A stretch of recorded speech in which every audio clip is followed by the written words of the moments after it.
Olá, começa agora o programa Trabalhador em Foco. Esse programa que é uma realização do Movimento Sindical de Petrópolis através da união de diversos sindicatos, que fazem com que eu tenha a oportunidade de levar para você aí de casa informações precisas e relevantes sobre o dia a dia de todos nós trabalhadores. No programa de hoje, talvez você não entenda muito o início do nosso bate-papo. A gente vai falar sobre temáticas raciais e a gente vai tentar entender que a educação talvez seja a forma que transforme a nossa sociedade.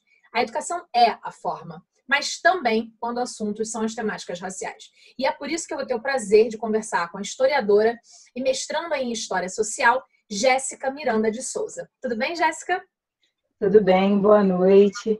Eu desde já gostaria de agradecer a oportunidade de estar aqui, tendo esse bate-papo com você. É muito importante a pauta da educação, principalmente no momento que a gente vive hoje, né? A educação é muito importante para a sociedade brasileira. Com certeza. Para a gente começar, queria que basicamente você se apresentasse para o nosso telespectador, falando um pouquinho e rapidamente da sua formação e por que você escolheu o mestrado em História Social. Então, a minha formação é pela Universidade do Estado do Rio de Janeiro, a UERJ. Eu sou licenciada e bacharel em História, né? Historiadora, professora de História, né? Todo historiador é professor de História, é bom pontuar isso. Eu escolhi o programa de História Social da UERJ porque é uma das poucas universidades no estado do Rio de Janeiro que possui a linha de pesquisa em ensino de História. A outra universidade, além da UERJ, é a Unirio, que possui essa linha de pesquisa.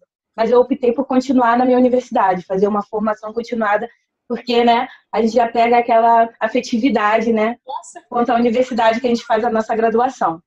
E eu escolhi esse programa de ensino em História Social devido à linha de pesquisa em ensino de História, que é o que a minha pesquisa se dedica, né, ao ensino de História e à prática docente. Exatamente. Queria que você me explicasse, assim, o que te levou a essa linha de estudo? Ou seja, você estuda as temáticas raciais, como elas são estudadas por outros profissionais que fizeram mestrado, doutorado. Explica um pouquinho o teu pensamento nesse estudo. Então, eu me identifiquei com a temática étnico-racial, né? A educação das relações étnico-raciais, devido a um estágio docente que eu fiz durante a graduação, que é o PIBID. E eu tive a oportunidade de estar ministrando aulas diferenciadas em torno do ensino de história com alunos do sexto, sétimo ano, ensino fundamental. Mas para desconstruir a visão que a massa tem em relação à história da África e à cultura afro-brasileira. E a partir daí eu comecei a sentir o interesse. A minha monografia, né, meu trabalho de conclusão da graduação não tem nada a ver com a temática, fala sobre propaganda política, mas a temática, a escola, o chão da escola, né, a gente fala o chão da fábrica, mas também tem o chão da escola, eu fiquei muito atrelado a isso e eu desenvolvi a minha pesquisa, meu projeto, né, para ser no processo seletivo, trabalhando nessa temática. Normalmente, as pessoas que trabalham com a temática étnico-racial, elas trabalham vinculado à prática docente, né? Como que esses professores eles conseguem cumprir as prerrogativas da lei, né? Da legislação, que é a Lei 10.639, que decreta a obrigatoriedade do ensino de História da África e cultura afro-brasileira. Também, junto com a Lei 11.645, que obriga também a história e cultura indígena, né? Então, que ao longo da nossa história vem sido negado, né? Na verdade, a voz, a fala para a história desses dois povos, né? Que caracterizam também o que é ser brasileiro, né? A gente vê ao longo da nossa história, porque todo o conteúdo histórico que nós aprendemos, a maioria da população, e eu falo isso porque a gente está falando com os trabalhadores e trabalhadoras, a gente tem da escola. Então, toda essa questão histórica, toda a temática, a gente tem isso da escola. Então, essas leis vêm para quê? Elas vêm como ações para ter uma maior diversidade cultural, né, no ambiente escolar, e com isso fazer com que os cidadãos sejam mais críticos e respeitem a diferença, né? Entender que na igualdade também há espaço para diferença, né? E muitas das vezes as pessoas não têm essa compreensão. e também ter uma compreensão do que é a sociedade brasileira hoje, que infelizmente ainda é uma sociedade racista. E a escola é uma instituição que, por vezes, acaba por multiplicar essas práticas racistas. Mesmo que no subconsciente, mesmo que não seja intencional, essas práticas começam a se multiplicar também na instituição que é a escola. Então, essa lei, as pesquisas em torno disso, vem na prática docente para fazer com que o respeito à diferença seja aplicado na escola a partir dos conteúdos didáticos, que são os conteúdos de história da África, da história indígena, das revoltas, enfim, que acontece na história do Brasil, né? É mais focado essas leis para a história do Brasil. Entendi. Quando você fala sobre a questão das relações étnico-raciais, o que é a educação, o que é e o que deveria ser a educação das relações étnico-raciais no Brasil? Então, a educação das relações étnico-raciais, na verdade, é um projeto, né? Um conjunto de ações que englobam as leis que eu já falei e algumas orientações e prescrições legais de como você introduzir essa temática na educação básica, né? E, na verdade, não existe muito um consenso de o que é correto ou não aplicar em sala de aula, porque a gente sabe que existe a autonomia do professor para estar lidando com aquele espaço, porque a gente entende que cada escola ela tem sua autonomia e cada escola é um espaço diferenciado, né? A gente não pode estar fazendo um padrão para uma escola do Rio de Janeiro e uma escola de Goiás. E dentro mesmo do estado do Rio de Janeiro, de Petrópolis, uma escola de Petrópolis é diferente de uma cidade do Rio de Janeiro. Então, tem a autonomia do professor para ele estar lidando ali com essa temática. E não existe um certo, mas existe um consenso de que a prática, né, a educação das relações étnico-raciais é para introduzir nesse aluno o respeito, né, às culturas diferentes a ele. Né? Ele entender que existem outras culturas e que essas culturas estão presentes no bairro, na cidade, no país onde ele vive, né? A gente tenta agregar isso a um nível mais próximo ao aluno, né? Que é o bairro, é a cidade onde ele mora, e para que ele respeite essas culturas. Não que esse aluno ele tenha que aceitar ou mudar a cultura, toda a cultura que ele vem, né, da família, da igreja, porque a gente entende também que a questão cultural, né, o conhecimento que esse aluno toma não vem somente da escola. Tem isso. A escola, o ambiente escolar, não é só os alunos e os professores. São os alunos, professores, a sociedade civil, os pais dos alunos, as pessoas que trabalham dentro da escola. Então, a gente tem que entender essa diversidade, essa autonomia que a escola também tem para estar seguindo e aplicando essa lei. A lei hoje, ela é requisito obrigatório para os professores, porque é conteúdo, né, do professor de história, é um conteúdo obrigatório, inclusive tem nos livros didáticos, tá? Então, tem que se aplicar nas provas, mas o que a gente vê mesmo é a resistência da questão da cultura afro-brasileira. Não é nem a questão da história africana, mas é a questão da cultura. Um exemplo, a dança, o jongo, né?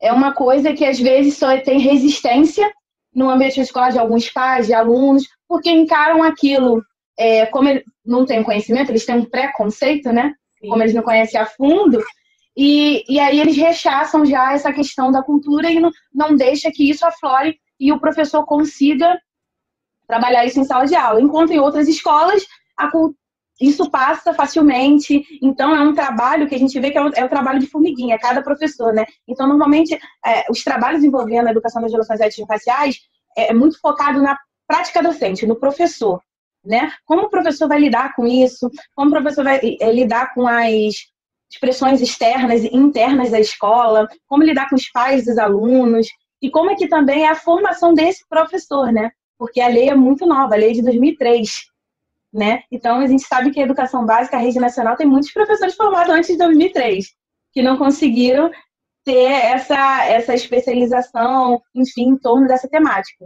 E hoje nós temos o mestrado profissional em ensino de história, que é voltado somente para os professores de história que trabalham, né? Seja na rede pública ou na rede privada. Esse mestrado é só voltado para eles. Por exemplo, se a pessoa se eu sou historiador e não trabalho, eu não posso estar fazendo vestibular para passando um processo seletivo, né, para esse mestrado. E a minha pesquisa gira em torno da pesquisa, né, do trabalho de final de curso desses professores do mestrado profissional que trabalham com essa temática. Porque eu acabei identificando que muitos trabalhos desses professores, eles podem escolher qualquer temática, porque não tem uma linha de pesquisa específica, como no mestrado acadêmico. E eles escolhem a temática étnico-racial. Então, a gente consegue verificar que a temática étnico-racial ela é tão latente no chão da escola porque ela é um tema sensível, ela é um tema de estranhamento, ela é um tema de afeto. E quando eu falo afeto, é de afetar. Ela afeta não só os alunos, mas a sociedade em geral. Então, passar isso para os jovens acaba também passando isso para os pais deles, né? Que também externalizam isso, né? Em casa, né? Na igreja, no parquinho com os outros amigos, enfim. Tentar entender que, apesar de uma sociedade que estruturalmente é racista, nós criarmos mecanismos para que isso não aconteça mais, que a gente consiga ser antirracista e que isso aconteça também junto aos jovens e adultos, porque a gente vê que existe essa defasagem em entender a história do Brasil e, com isso, entender até atualmente em questões políticas o que acontece na nossa sociedade atualmente. Porque a gente vê que existe privilégios quanto à questão de raça, mesmo que inconscientemente. E as pessoas não conseguem identificar isso. E a escola, a educação das relações étnico-raciais, vem para tentar fazer com que isso acabe, vem tentar criar ferramentas, né? Porque é um conjunto, não é nada dado, né? Os professores vêm fazendo as suas práticas e vêm compartilhando com outros professores, enfim, para que essas práticas aconteçam para além da escola. Eu acredito que a minha pesquisa gira um pouco em torno disso tudo, né? Quando a gente pega a sua pesquisa, sua linha de pensamento e fraciona em fatias para a gente conseguir levar isso para o telespectador e para tentar explicar, afinal de contas, por que elas estão discutindo essa questão num programa de trabalhador, eu diria o seguinte: vamos organizar o nosso bate-papo para poder ficar bem para todo mundo entender. Foi criada uma lei, que é a 10.639/031. E essa... Não, é 03, desculpa. 03, que é de 2003. Isso aí, de 2003. E essa lei de 2003 disse assim: a partir de agora, a gente vai ter que incluir no ensino tradicional as questões étnico-raciais. E aí a gente vai ter que estudar, a gente deveria estudar o que é a história da África, assim como a gente estuda a história da Europa, a Revolução Francesa, não é? Que assim, clichê. E aí eu falo um pouco disso, porque meu filho está no 8º ano. E no 8º ano, ele já estudou a Revolução Francesa, agora ele está estudando o Segundo Reinado no Brasil. Então, a gente estuda a Europa, estuda aqui. A Grécia se estudava, mas tem pouco tempo que já não se estuda tanto Grécia. Então, são várias questões. E aí entrou, em via de regra, em 2003, que a gente tem que estudar a história da África. Beleza. As escolas estão cumprindo isso? Primeiro passo. Então, as escolas elas têm autonomia, né, para estar introduzindo o que é o projeto político-pedagógico da escola. Sim. E esse projeto, cada escola tem um, e eles fazem individualmente, a autonomia de cada escola. E não como os municípios. Os livros, não é um conteúdo programático obrigatório que pode vir a ser cobrado em provas, por exemplo, como o Enem? Sim, é um conteúdo obrigatório, né? Um requisito obrigatório, inclusive no Enem, História da África, porque, apesar de ser um conteúdo que a gente pensa assim, por que existe a lei, né? Por que a obrigatoriedade se a gente estuda, como você falou, Revolução Francesa, História da França, História dos Estados Unidos, e História da África não é estudada? Os coletivos negros, os movimentos negros, ao longo da redemocratização, né? Depois da Constituição de 88, a implementação, e eles conseguiram, né, recorrer, eles conseguiram se mobilizar em torno da questão da educação, porque não era pautado curricularmente que era obrigatório.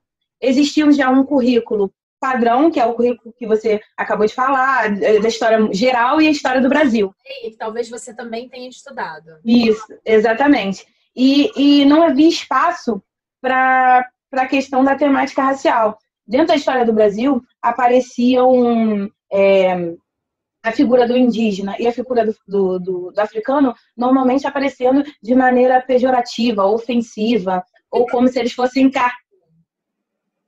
Perdão, pode repetir? Sempre relacionada à escravidão. A gente, Isso, na escola, em via de regra, não aprende nada além de que tem o Dia do Índio, e aí a gente tem que respeitar o índio, 17 de abril, e viva... 17 não, 19. Viva o Dia do Índio, e aí passou. E o índio... A abolição. O índio virou escravo, mas o índio era preguiçoso. E aí, por isso, né, em linhas gerais, a gente vai aprendendo isso e vão ficando só esses conhecimentos rasos e inadequados. E aí vieram escravos da África, e aí um dia a gente fez a abolição num 13 estava tudo bem. qualquer, e aí a gente comemora a abolição da escravatura no dia 13, mas a gente também tem o dia 20 de novembro, que a gente comemora o Dia da Consciência Negra, porque tem um cara que se chama Zumbi. E aí fica muito nessa coisa e tal. Criou-se a lei, mas a escola tem o direito à autonomia. Você acha que a lei colou ou que a lei não colou? Porque o problema do Brasil é quando a lei não cola, né? Exatamente. Como você falou, na questão da abolição, do 13 de maio, enfim. Eu acredito que eu não tenho dados suficientes, porque ninguém compilou assim, o quanto as escolas aderiram ou não a essa nova lei. Principalmente, como eu havia falado anteriormente, na questão cultural. É muito difícil a gente ter um apanhado geral. Normalmente, os pesquisadores fazem coisas muito específicas. Rio de Janeiro, São Paulo, Minas. Tem um estudo muito interessante da professora doutora Lorene dos Santos, que ela faz um estudo sobre isso em Minas Gerais, na cidade de Contagem.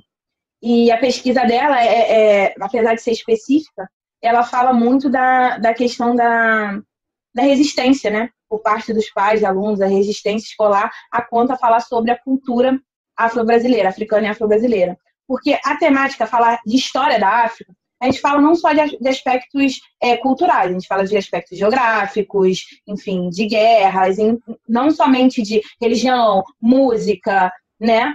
Que muitas das vezes as pessoas acham que também a história da África é só a capoeira, o samba, e vamos falar só sobre isso. Na verdade, a cultura tem muitas coisas, né? Exatamente. Então, entender também que os povos que vieram de África são diferenciados, eram culturas e tribos diferenciadas, que eles às vezes nem falavam o mesmo idioma. Então, o que se veio a ser, né, na cultura afro-brasileira é uma mistura. Também tem que identificar isso. Mas entender essa lei lutar para que ela efetivamente aconteça, porque existem prescrições e orientações legais, né, que estão disponíveis pelo MEC, para qualquer professor ter acesso, pai de aluno, enfim, a sociedade em geral. Uhum. Mas a gente sabe que, como eu falei anteriormente, a escola ela não se faz só com professor e aluno, né? Então, apesar daquele conteúdo cair na história da arte, o conteúdo cair no Enem, por exemplo, nas provas do ensino básico, né, não só no ensino médio do Enem, a gente sabe que a questão cultural, ela ainda existe resistência por essa questão do preconceito racial, né? E a gente sabe que muitas das vezes a gente vai falar sobre religião, como na escola também se aprende sobre o cristianismo, protestantismo, reforma protestante, e quando vai... Calvinismo, esses a gente ouve falar com tranquilidade. Fala em candomblé. Fala em umbanda. Não pode falar. É um pouco disso, né? A cultura exatamente da África é percebida ainda como inferior. Na sua opinião, se, de fato e de verdade, as escolas começassem a, desde cedo, falar sobre a África, no seu poder enquanto continente, no seu tamanho como continente, como a gente estuda o continente europeu e todas as suas qualidades e mazelas. A gente fala de Alemanha e a gente não fala só de fascismo e nazismo. A gente fala de outras coisas também, né? Em sua opinião, se a gente, Brasil, em que a nossa população é, em sua maioria, de acordo com o IBGE, pardos e negros, se a gente, pretos, na verdade, né? Porque os movimentos afro-brasileiros cada vez mais utilizam a palavra preto, como se fala branco, se fala preto, né? Não, às vezes. Às vezes negro, às vezes preto, e aí a gente vai em todas essas questões que vão desde a utilização de uma palavra para falar de pessoas, para falar da cor dessas pessoas, né? Até um contexto muito maior.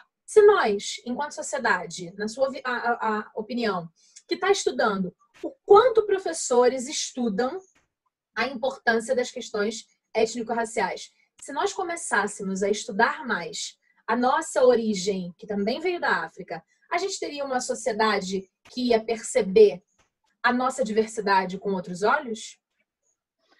Então, eu acredito que sim. A lei, as prescrições, as orientações, a legislação, ela já prevê isso. Não é só o professor de história que vai aplicar essa lei. Na legislação desde a educação infantil até ao nível superior, estar falando sobre a questão étnico-racial. E claro que nas prescrições eles especificam algumas disciplinas, que é literatura, história e artes, para tratar da temática, mas não só esses professores. Eles indicam que tem que ser multidisciplinar. Todas as áreas de conhecimento, né? Por exemplo, a matemática. A matemática, ela foi criada em África, né?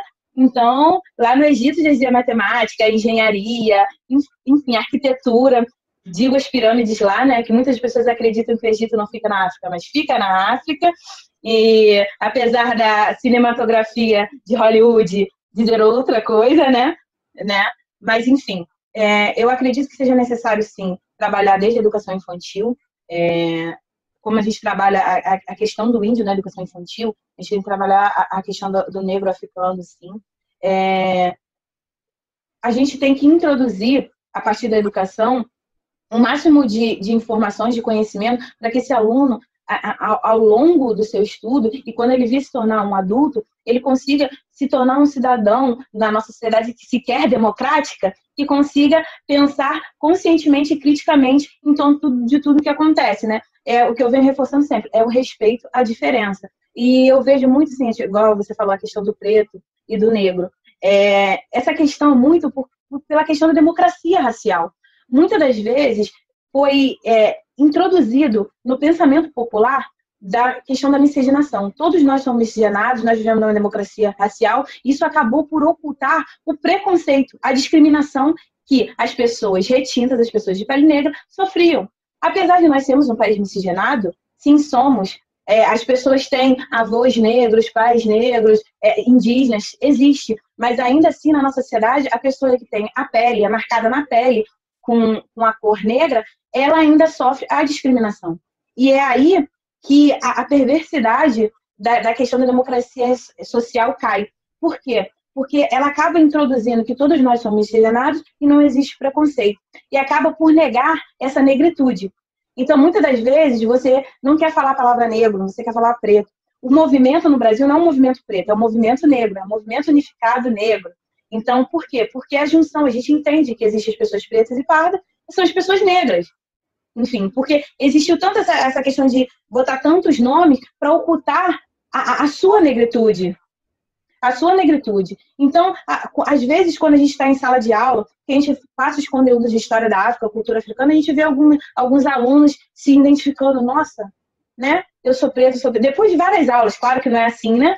Mas ao longo de várias aulas, ela começa a ver em si a negritude e toda a memória coletiva que a negritude traz, que não são só pessoas escravizadas, né? Que existiam sociedades e civilizações inteiras muito bem de reis e rainhas, né, como os alunos gostam de colocar, da negritude, não só escravidão, né? E eu vi outros programas aqui com a minha colega Ângela também, né, Maria Ângela, que é historiadora, que ela falou muito bem a questão da escravidão, que sempre existiu, né? Só que quando a colonização veio, ele inaugurou um outro tipo de escravidão, uma escravidão que desumaniza o outro, né? E esse outro não é só o africano, o indígena também era desumanizado antes mesmo dos africanos chegarem no Brasil. Então, essa colonização, ela veio desumanizando. E mesmo após a abolição, e mesmo com a democracia, isso ainda ficou muito agregado, atrelado à sociedade brasileira. E até hoje, isso é considerado senso comum, considerado aquela piada de mau gosto, mas ainda assim é uma piada.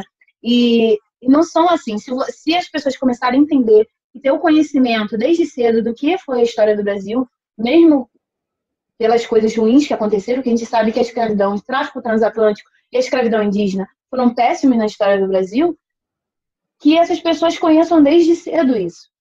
Os alunos não conhecem a questão da Segunda Guerra Mundial, do Holocausto, de todo o que o fascismo fez ao mundo. Por que não a questão colonial?